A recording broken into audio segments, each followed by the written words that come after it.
Surprising how much power they get out of an engine that doesn't look so very big. Yes, about 1,000 horsepower. In the 4 engines together? Oh, no, 1,000 each. About 4,000 or so all told. Well, looks like I'm getting curious at the right time. You seem to know the answers. I'm an engineer, automotive. An automobile engineer? Just the man I need. My name is Alan. Reynolds is mine. I don't want to bore you, but there's some things I'd like to ask you. Well, you won't bore me by talking about engines. You see, I'm a cartoon animation director. You mean you draw cartoon comedies for the movies? That's right. We're doing a cartoon with a bunch of little imps using an automobile to win a war. Everything is swell except we get in trouble whenever we try to show the engine.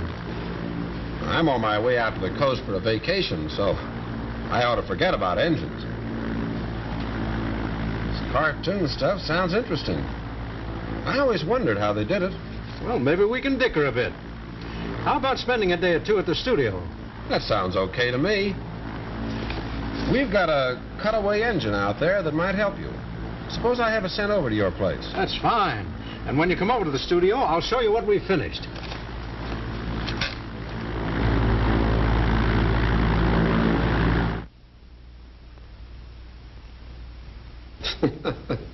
I think it's pretty clever the way you fellas combine cartoon figures with something that looks as real as that automobile. We've made tracings from photographs of a real car for those scenes. But when it came to the sequence inside the engine, we began to have troubles. I think the cutaway engine will help you there. It ought to be here by now. Well, let's go and see.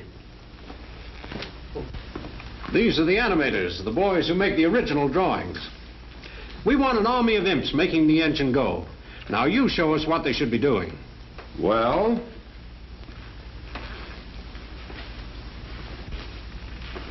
let's have one of the little fellows on each valve. They could be in the special uniform of a mechanized unit. A great idea. Then we make the imps' hats in the shape of valves, and then have them jump up and down. The action will make them open and close the chamber with their valve hats. That sounds good. Except this engine, that belongs in the car you're showing, has overhead valves. Notice that the valves are on top, and you have a direct flow of fuel mixture into the combustion chamber. Oh, well, then we'll put the imps up on top. And because the fuel comes directly into the head, that means greater economy. How about having an old miser imp in charge of doling out just the right amount?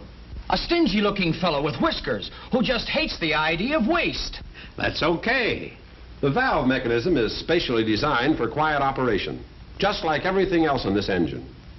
Why not have monitor imps walking around with "Quiet, please" signs? Say, we'll make a cartoonist out of you yet. Oh, here's the way the valve imps will look.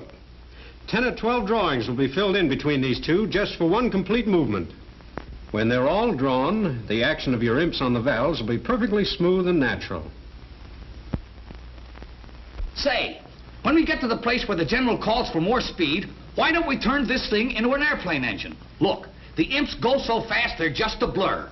We fog out the shot and change to an airplane engine. It's a beaut. That gag is older than you are, fellow. Not bad, though.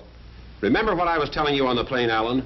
Aeroplanes have valve and head engines, too, because they want the greatest amount of power, the last possible ounce they can get, and fuel economy at the same time for long-range operation.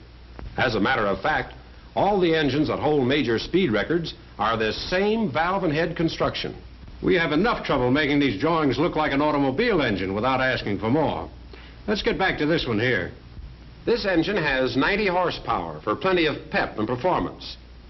Why not have one of the imps in charge of the horses? Someone who could really handle them. What would you think of a Roman chariot driver?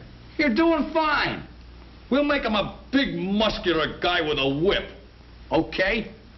And this engine has quite an oiling system. 4 distinct types of oiling, in fact, to meet the needs of different operating parts most efficiently and economically. So, some of the imps could be dressed like a crew of oilers, with little sprays and cans. Sounds all right to me. What's this space for? That's the water jacket. It runs around all the cylinders to cool them off. With the valves in the head, you have more room for cooling around the cylinders. That's where our Navy comes in. Imps in submarines. Maybe even mermaids. Well, what I want to know is how you get the sounds of the engine and voices to go with your pictures. That's easy. Let me show you. We use a regular actor whose voice fits the personality of the character we've created. In this film, the general of the Imp Army does most of the talking. Put on more speed. Give it the works. The voice is on film now, on the soundtrack. Put on more speed. Give it the works. We make a note of how much film is taken for every syllable. That is, how many frames are separate pictures. There are 16 frames to every foot of movie film. So if it takes 12 frames to complete a word or a piece of action, the animator knows he has 12 drawings to make. He uses his own lip movements as a guide when he draws a character speaking.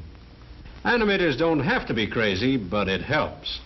This is how the animators check the motion in their drawings before they're photographed. We have a timing device which gives our musical director his tempo. We photograph the drawings with a moving beater showing on the edge. We check our action and record the music to this tempo.